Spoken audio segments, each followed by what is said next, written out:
So Lisa Mojica says, does Malaika think any of the black vote that went to Trump has anything to do with his tough on crime stance?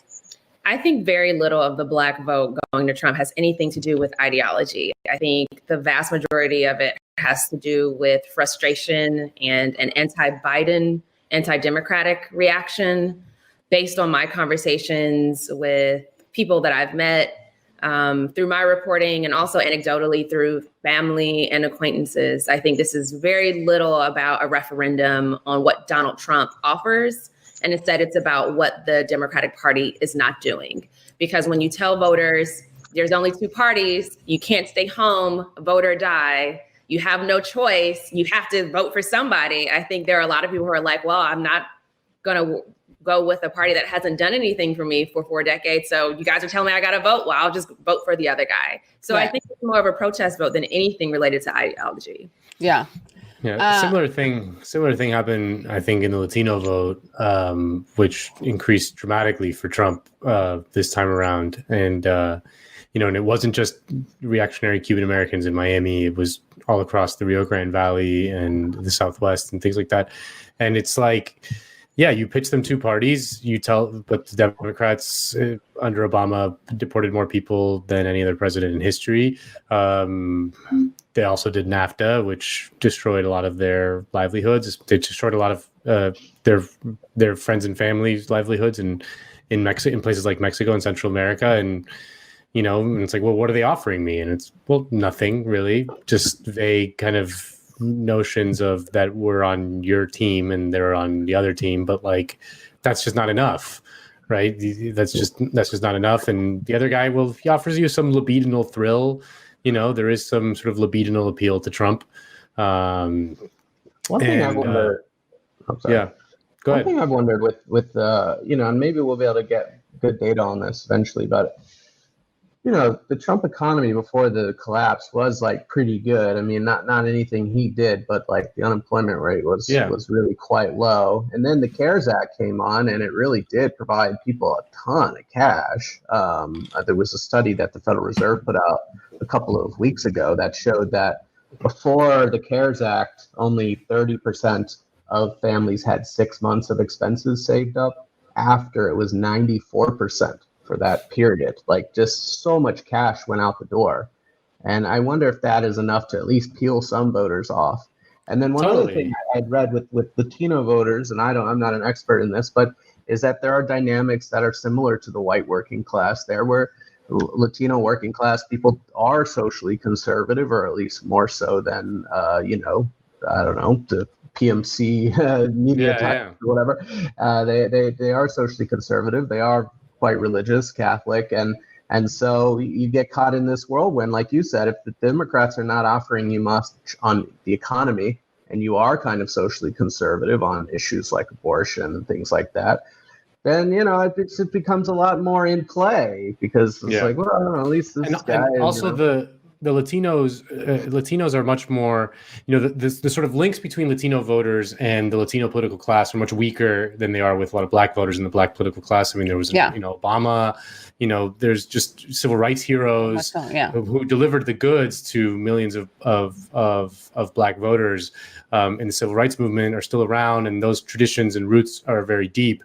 The Latinos got nobody, like none of these politicians who you have heard of, Julian Castro or Antonio Villaraigosa or whomever, like they just don't have the ability, like they just don't have those deep links. So there is no kind of ingrained fealty to the Democratic Party.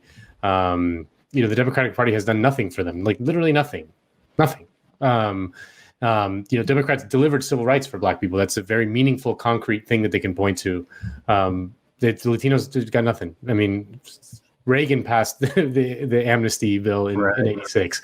It was so there aren't those deeper political links. So they're very much in play. That's the thing, is like people just assumed that because they were non-white that they would be Democrats forever. But George W. Bush won 40% of the Latino vote on a platform in 2004 on a platform of comprehensive immigration reform. Well, one of the weird things growing up in Texas, and this probably has changed since then, is the Latinos were big in the Republican Party in Texas. Like the lieutenant governor when I was there was a Latino Republican. Like they're all over the place in the Ted Republican Cruz. Party. Yeah, and Marco so Rubio.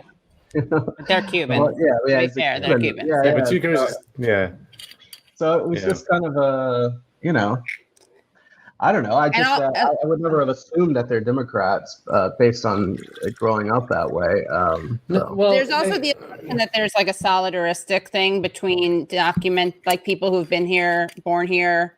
I don't want. Well, they were more Democrats. They were more Democratic than not for class reasons because they were poorer, you know, and Right. that's, you know, But- poor people just tend to vote Democratic or have in the past. That was right until But I mean, there's also this assumption that like Trump's anti, you know, like vile xenophobia is going to offend all like this Latino monolithic vote, which doesn't exist. But that in solidarity, but like there's a lot of you know, there's not.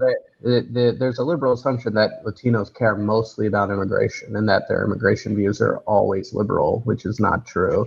And to the extent that immigration does, to some degree, have an effect on workers who are here, because you do have more people coming into the labor market, that's going to affect Latinos who are here the most because they're more likely to be in the same labor markets doing the same kinds of things, whereas native workers are usually, you know, like they say, they do jobs that we don't do.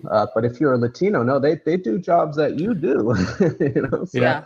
Well, I mean, I think that with immigration, it's multifaceted. I mean, I think they're way more concerned about illegal immigration than like liberals would care to admit, that, you know, people coming in illegally, like undocumentedly, yeah, without papers.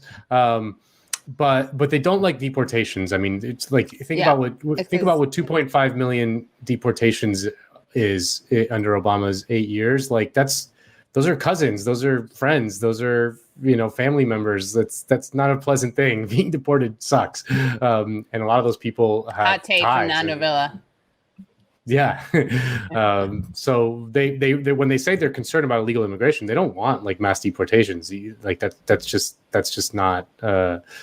So they want sort of a sane immigration system in which people can come in when they're needed, and, you know, and it's not like that, you know, people aren't dying in the desert. And so yeah, I mean, it is more complex than the sort of dominant discourse will lead you to believe, for sure.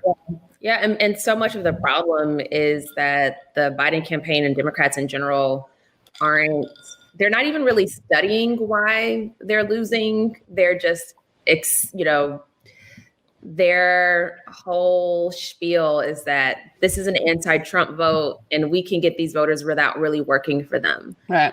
They didn't do a lot of door-to-door canvassing, which is fair because, you know, obviously we're in a pandemic, but other things that you can do for voter outreach wasn't happening to the extent that it should in the communities that they needed them. I mean, and even in the Democratic primary. So before we had the problem of the pandemic, we heard that Joe Biden like barely had any offices in Texas, barely had any offices in California. He like had very limited outreach that he was doing to both Black and Latino communities on the ground. A lot of it was just, I think they're just going to vote for me because it's my birthright. Right. So there's a lot of assumptions from these Democratic Party leaders that it's their birthright to just get these votes, these typical Democratic votes, and not really work for them.